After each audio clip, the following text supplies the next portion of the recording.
So now I would like to introduce our keynote speaker to start everything off.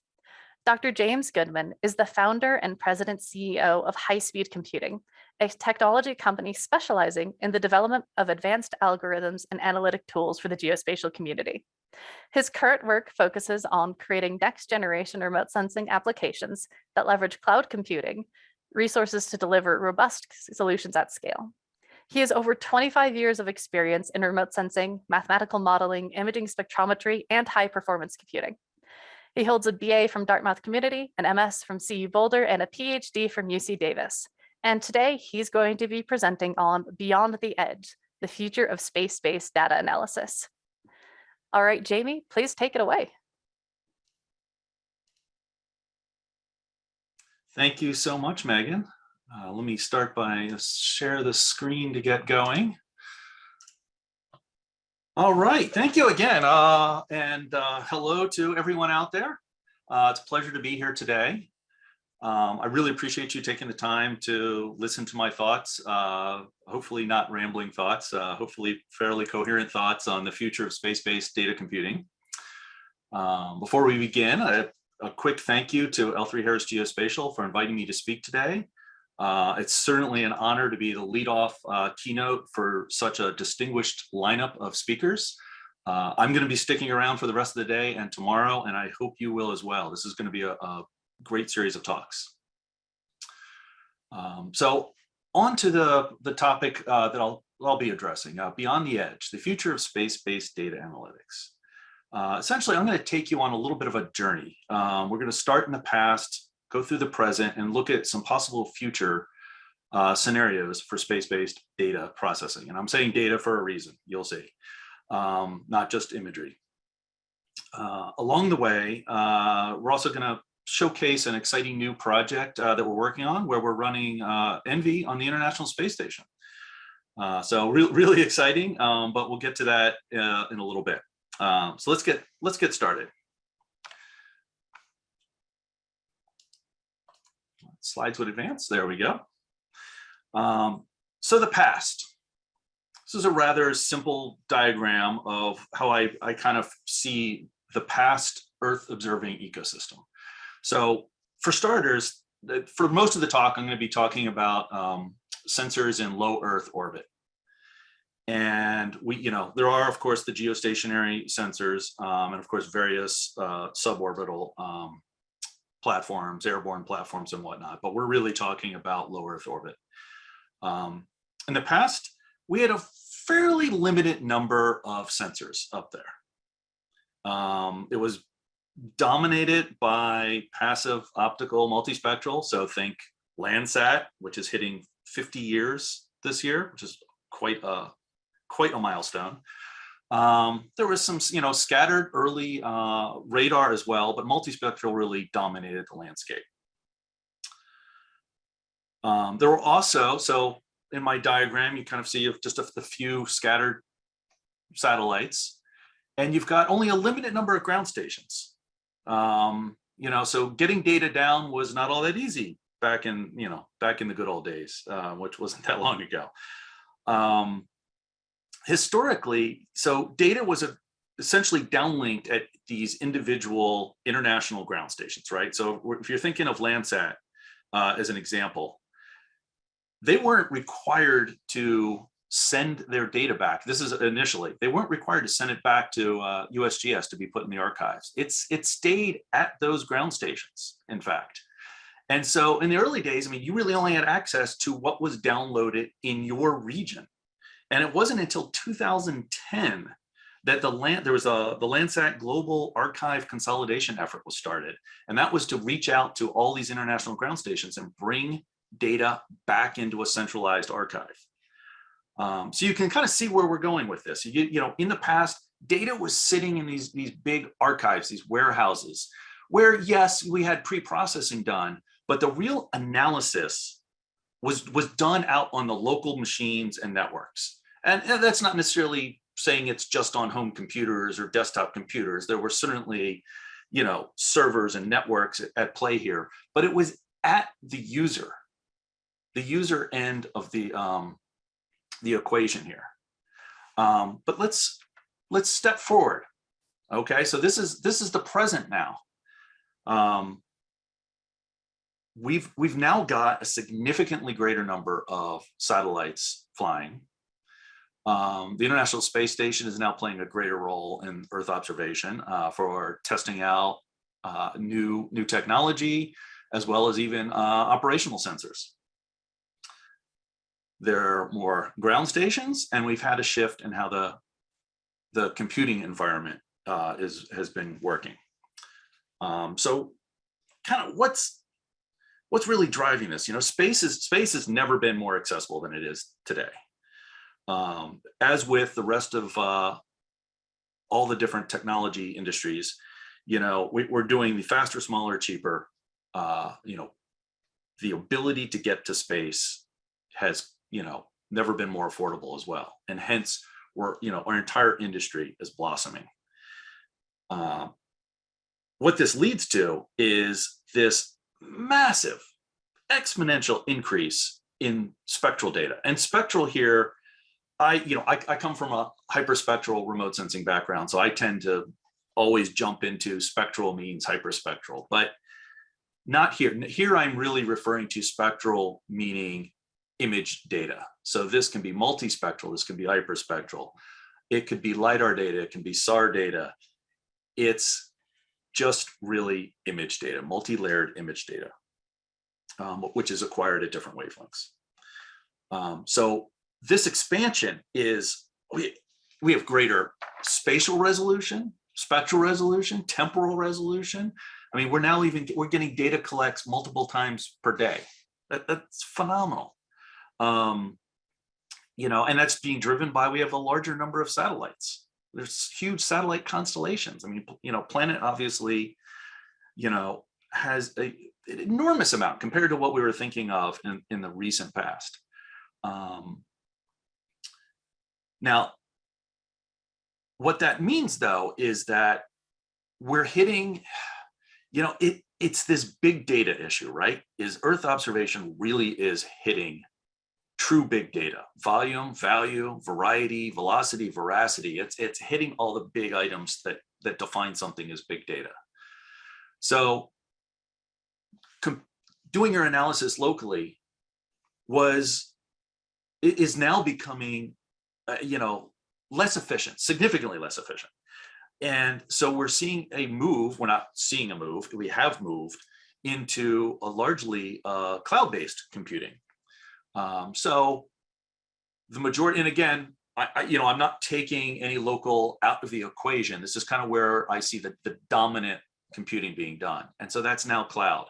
And as with other cloud computing, high performance computing scenarios, you're moving the algorithms closer, the applications closer to the data. So the data that's residing in the data centers, now that's where we're doing a lot of our analysis. So we're increasing our efficiency. And this is particularly valuable for processing these large volumes of data and looking at them over regional and global applications. Now, where would this bring us kind of in the near future? We're adding another layer. It's this steady progression towards the edge. Right? We're bringing algorithms and the compute resources, again, closer to the data itself. You know, we're not at a point yet where we're doing everything in space. We're still having, you know, ground segments are very significant part of this near future scenario. But what we're seeing is kind of the rise of a concept of smart satellites and kind of space cloud computing systems. And in that we also include, you'll see, so I failed to mention previous slides, the red is highlighting where the computing is really focused. And so in the past, I had the International Space Station was not highlighted as red, but there's certainly been an increase in the use, and we're going to showcase one of those shortly for doing space-based data processing. And I realize the ISS has a a limited shelf life at this point. Let's hope it keeps going as long as possible. But there are current efforts for either future government or now commercial space stations, which could be used for any number of applications. But back to kind of the smart satellites and the space cloud, if you will. We're able to, at first there were some satellites, notably I remember on the EO1 satellite had an intelligent payload system doing some basic functions where it was pre-processing data in space and making some decisions based on that. We're seeing that move forward where those capabilities are increasing significantly on satellites. That's moving software to satellites, that's increased hardware capabilities, that's concepts such as swarms of satellites that are talking to each other, self-healing where one can heal a fault in another. There are, this, you can think of that swarm concept now as moving towards a tipping and queuing type thing where one satellite can make a decision that then cues another satellite to be doing an acquisition. It's bringing more efficiency to our downlinks where you can optimize which data is, at its simplest, the most cloud free. But there are other situations where you're looking for maybe a significant change in an area that would trigger something to be prioritized in the downlink. And then the space cloud would then be satellites that are more dedicated to actual communication with the imaging satellites and doing more processing. And you can see how this is progressing to a capability of doing significantly more analysis in space prior to downlinking.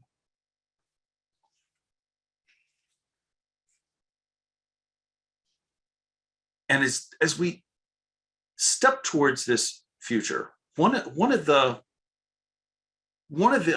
important components is the software has to be fairly robust, right? If you're having a one-off application,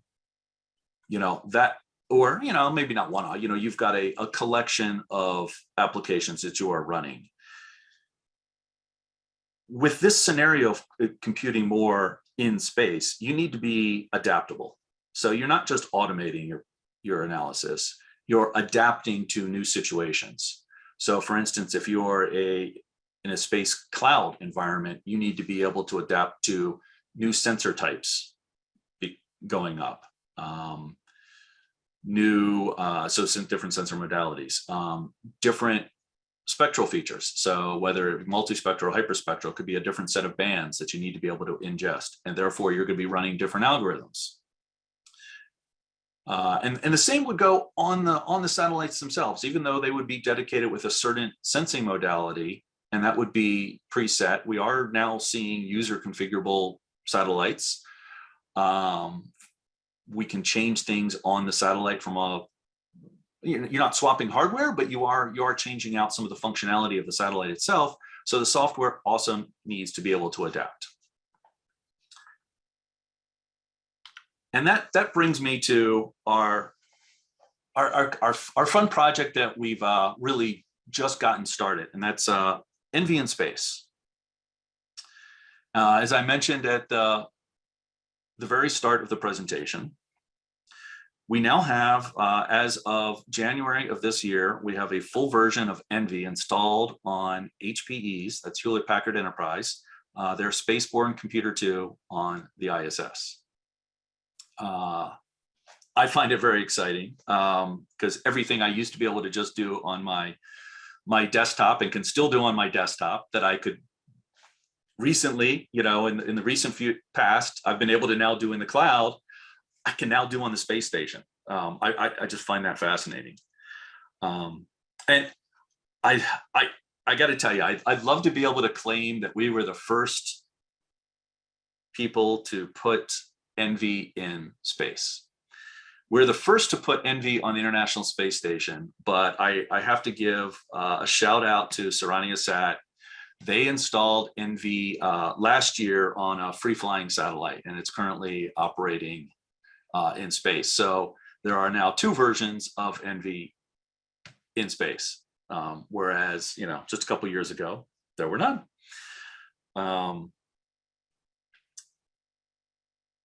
And a little teaser. We've got another big project coming up on the ISS that we're not ready to fully release yet, and I know, but it ties into this, and it has to do with not just what ENVI in space would do with kind of real-time space-based computing, but we also tie in some real-time data compression analysis. So be on the lookout in the near future for some details on that and how that ties into this overall concept of space-based computing.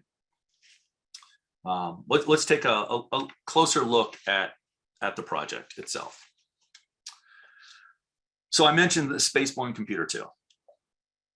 So this is not ours by any means. This is Hewlett-Packard Enterprise. They put this up, and in fact, they launched the original Spaceborne Computer, hence the reason this one is number 2. The original was launched in 2017, operated on the ISS for almost 2 years, and just operated flawlessly. They've been working in concert with NASA because NASA has interest in long duration space missions and what sort of computers and servers are going to be able to operate in the demands of space.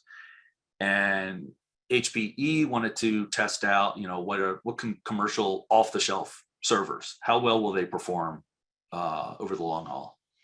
And so the original Spaceborne Computer kind of, was a first test of those waters. And based on that success, then they launched Spaceborne Computer 2.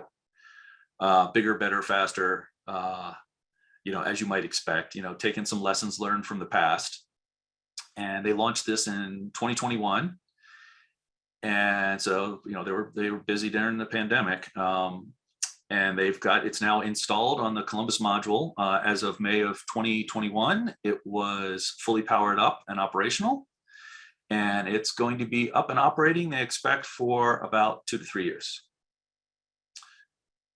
And what makes this kind of unique, other than the fact it's a commercial off-the-shelf edge computing hardware, they've also started building in kind of inherent AI capabilities for space-based data processing. And that's kind of a first for them. And they're not, we're by far not the only users of this system. In fact, I would argue that we're one of the smaller users of Spaceborne Computer 2. They're interested in demonstrating any number of applications, anything that can use a powerful, high-performance compute system.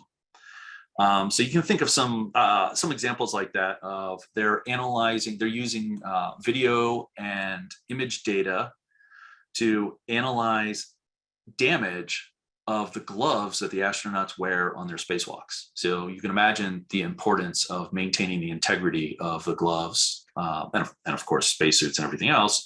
But this was a demonstration to show that they could analyze the imagery in real time and transmit results back to Earth. They're also looking at astronaut health. They can look at now DNA sequencing and look for mutations. And whereas this would take time to both collect data, downlink, process, and whatnot, in a matter of minutes now they can do this full DNA sequencing on station. There's also other work within the remote sensing domain, other than what we're going to be working on, that's looking at real-time processing for disaster response. That's some work that's being done out of JPL. They're also using it they're using the Spaceborne Computer as kind of like a backbone for testing some hardware for processing on rovers on Mars and the Moon and beyond. So how does it work? I mean, obviously you can see in the lower portion of this slide, a picture of these, 2 boxes, these two identical looking boxes, and you can see them installed on the Columbus module there on the right. And essentially, those are two replicates of some edge servers. And they took the digital twin concept to not an extreme, but they really embraced it. So it's not just a digital twin on the space station. So there's two duplicates there. They also have a duplicate on Earth where you pre-run your analysis, as well as another duplicate for doing testing and development. So essentially what happens is I would start off by accessing a test and development system. So I don't have direct access to the space station. I think they're smart enough not to open up that firewall and have it be free reign for us to do whatever we want. So we start off by doing test and development, and this is a system in HPE's facilities. And once you've got everything set up and it's automated, and I'll tell you a little bit more about that in a second, everything gets kind of ported, replicated onto the twin, the Earth-based system. It gets, of course, tested for any potential viruses, and then moved once it clears. And your application is run on Earth, and then we make sure that it's working there. And once everything checks out, then it gets ported to space onto this Spaceborne Computer 2 and run there, and results are ultimately compressed and returned to Earth.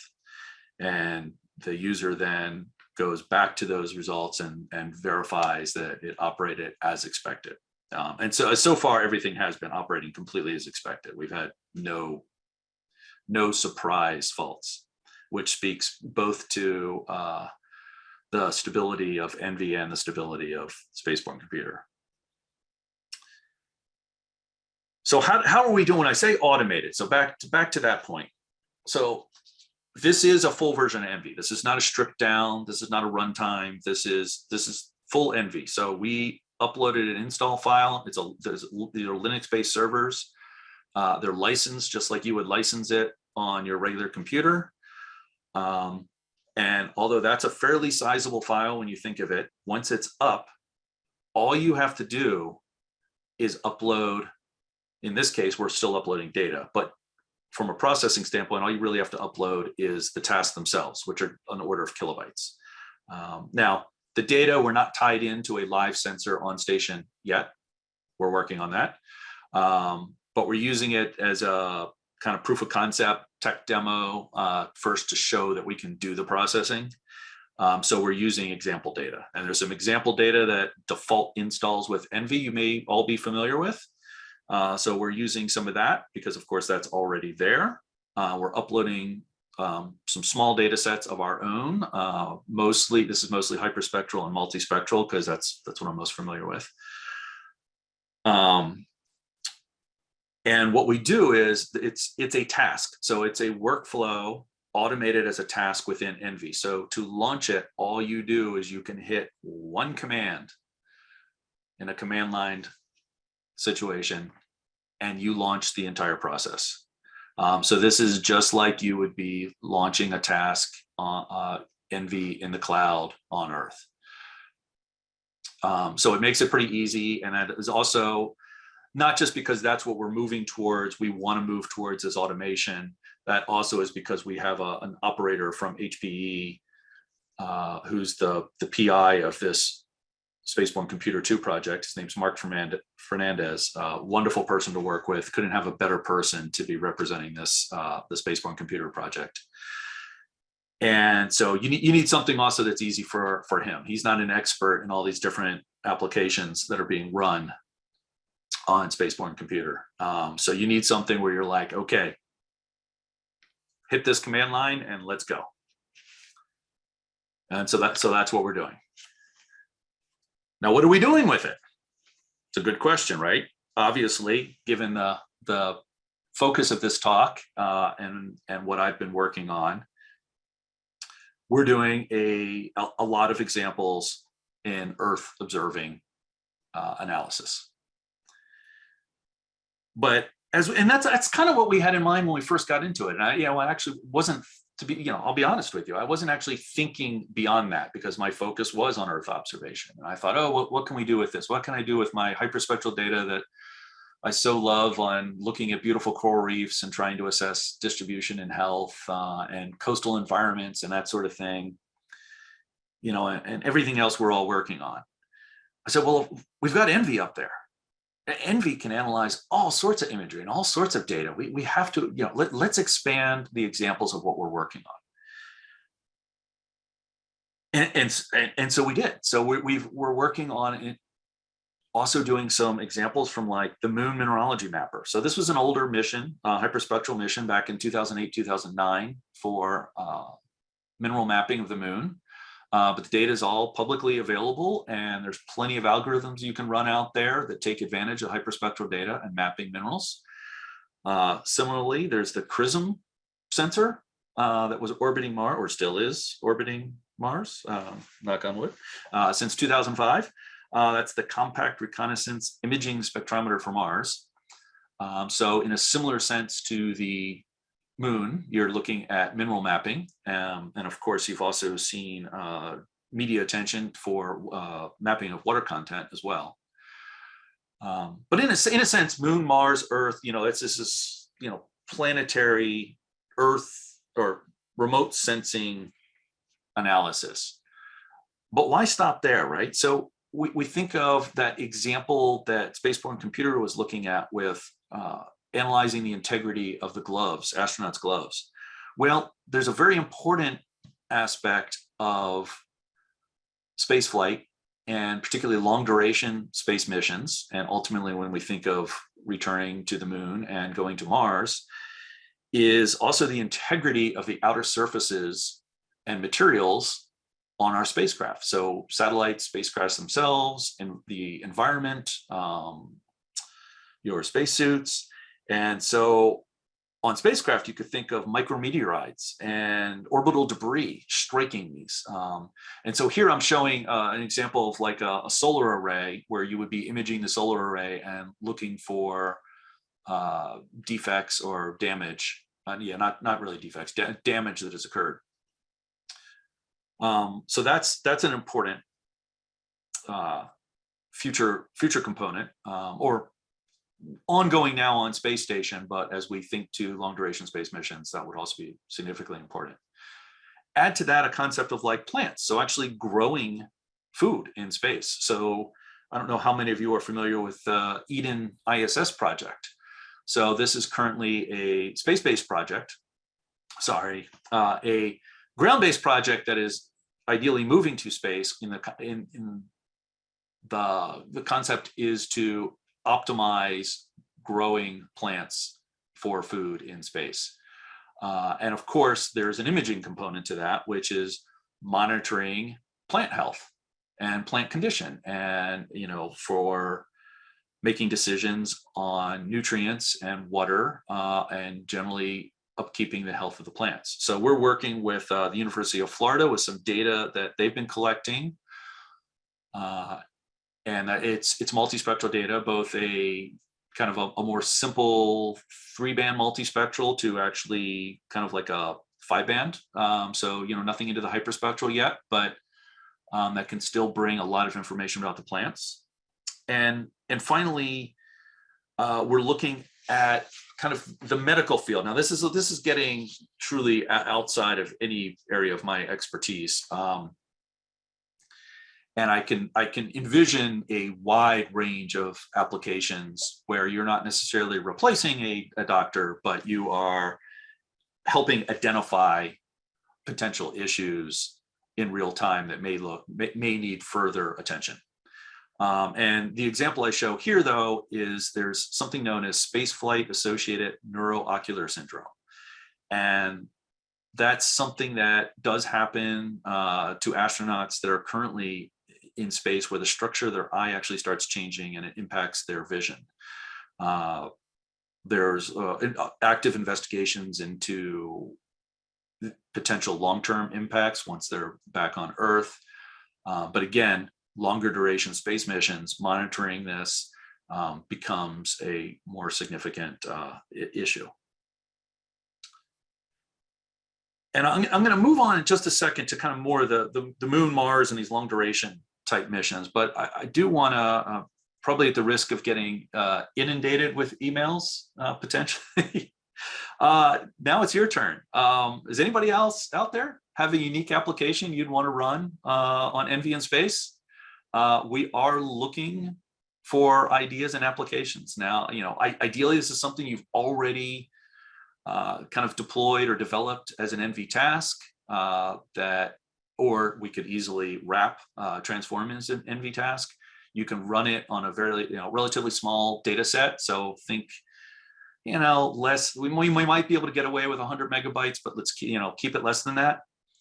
And something that really kind of demonstrates the advantage of space-based data processing. So there's no formal funding here. There's not a formal proposal process. I'm just reaching out to the broader community and see if this piques anybody else's interest and you might want to get involved. If so, feel free to contact me and maybe we'll be able to take your idea to space. With that though, let's return back to kind of our future scenarios to wrap up the last few minutes here.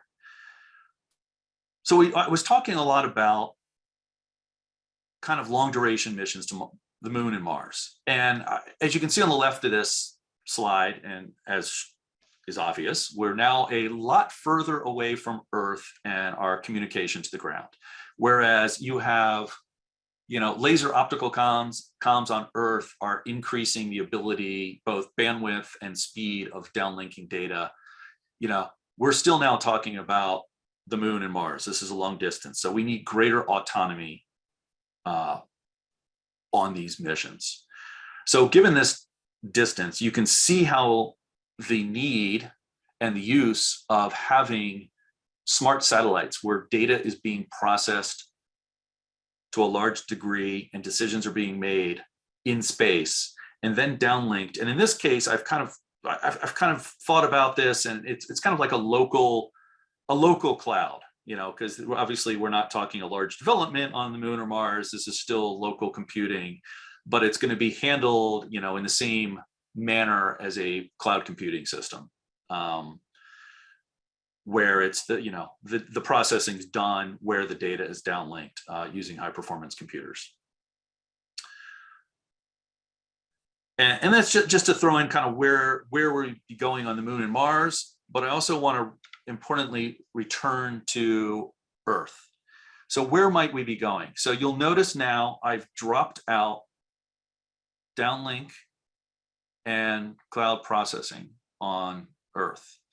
So this is a possible scenario, right, where we have direct downlink of products. So we're not going to say we're getting rid of ground-based processing. We're not saying that's going away, but we can envision a future where the data processing is all handled in the cloud, in the space cloud and in the smart satellites and downlink directly to users. And you can imagine what that's going to open up with real-time data processing. So not just disaster management and real-time critical, but you can start thinking of people being able to answer questions on what do I need to do to improve my crops today? What happened to my water environment today? That sort of thing. I think this is just such an exciting future for remote sensing and data processing, and we're going to see some amazing things come in the near future. It's fantastic to be part of this, and it's great. Excited to see how it evolves. Feel free to reach out to me with any further questions. Also, this isn't just a typical